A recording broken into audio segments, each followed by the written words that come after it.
Magandang gabi po sa ating lahat. Ako po si Luna. At ito, ang kwento ay hango kay Princess Rose Gordo. Ang kapre sa puno ng akasya by Raymark Carrera.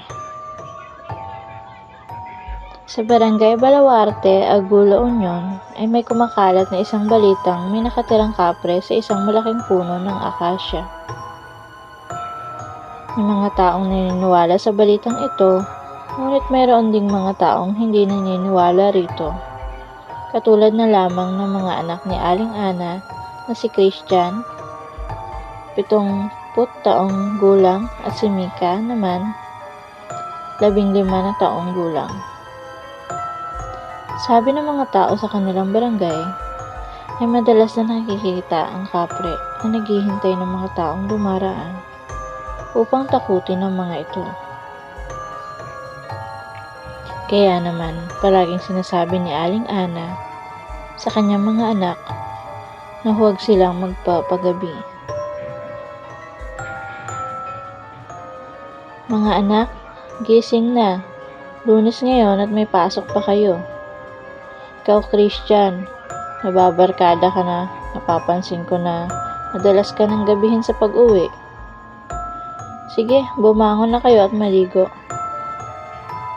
Matapos magbisis at mag-almusal, nina Mika at Christian ay pumasok na sila sa kanilang paaralan.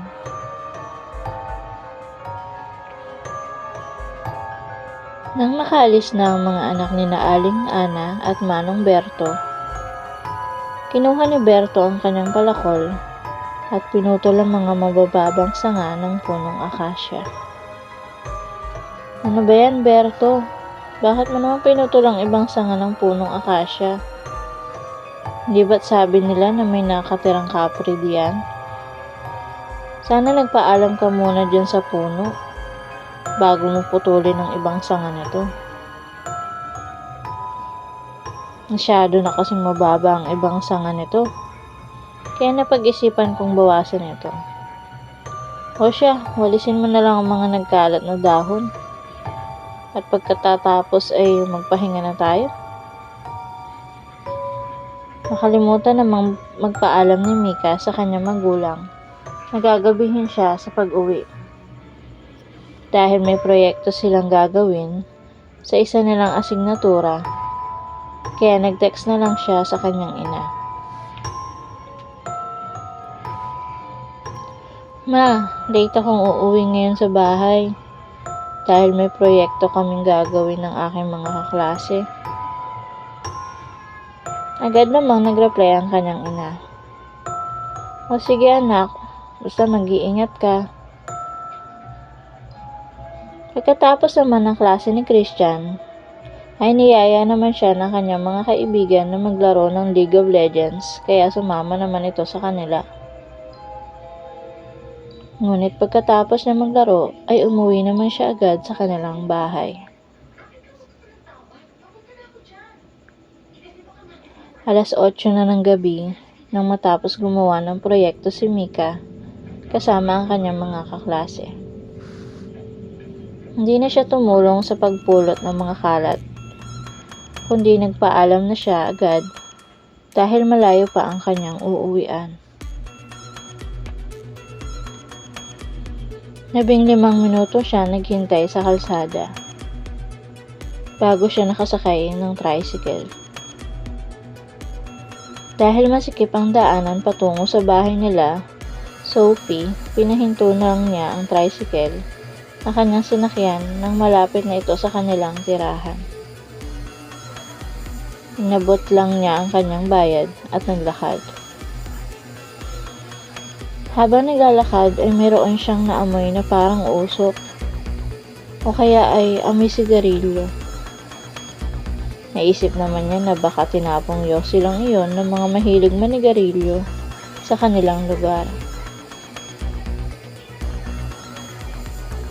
Lumakas ang amoy nito nang papalapit na siya sa puno ng akasya. At dito ay nagsimula na siyang kabahan.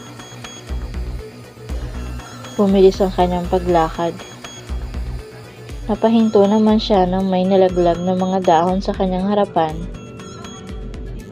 Tumingin siya sa itaas ng puno at nagulat siya na may nakita siyang kawangis ng isang lalaki na may kakaibang tangkad dahil na rin sa mahaba nitong mga binti. Mahabang buhok na nakaupo sa mga sanga ng puno habang naninigarilyo. Napasigaw siya dahil sa takot at dito ay nagsilaglagan na naman ng mga dahon. Kaya naman kumaripas na ito ng takbo.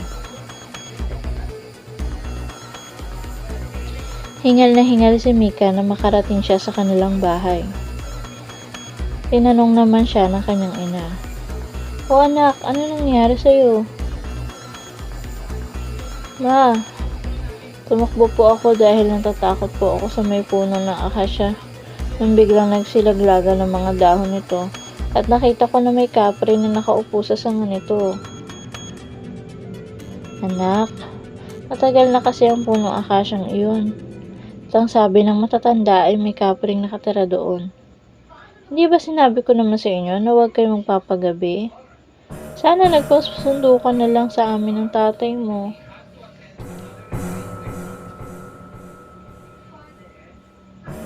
Dahil sa nangyari kay Mika, naisip ni Aling Ana na baka galit ang kapre sa puno ng akasya dahil sa pagputol ng ibang sanga nito.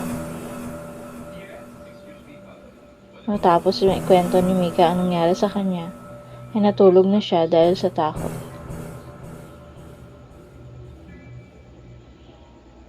Isang higanteng hakbang, nakakatakot, nakakapangalabot, at nakakatindig balahibo, at sinabayan ng alulong ng aso na nakaharap sa bilog na buwan.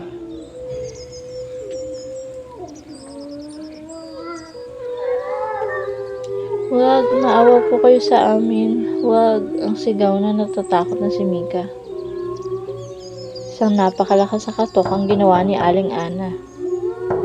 Hindi pa rin naririnig ni Mika, kaya pumasok na lang siya sa loob ng kwarto ng kanyang anak. "Mika! Mika! Mika, gising! Gising! Gising, Mika!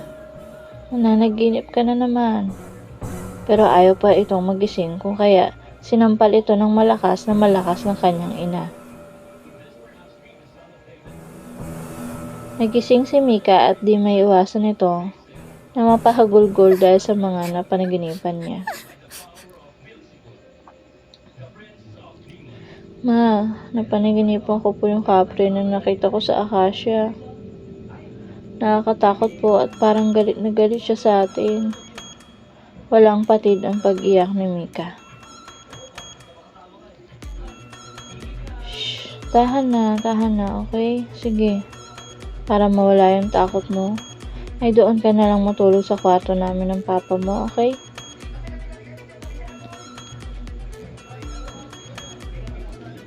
Kinabukasan ay pumunta sila sa puno ng akasya at humingi sila ng paumanhin. At nag-alay ng pagkain dahil sa pagputol ng ibang sanga nito. At mula noon ay hindi na nagpapakita ang kapre kay Mika. Maraming salamat po sa pakikinig.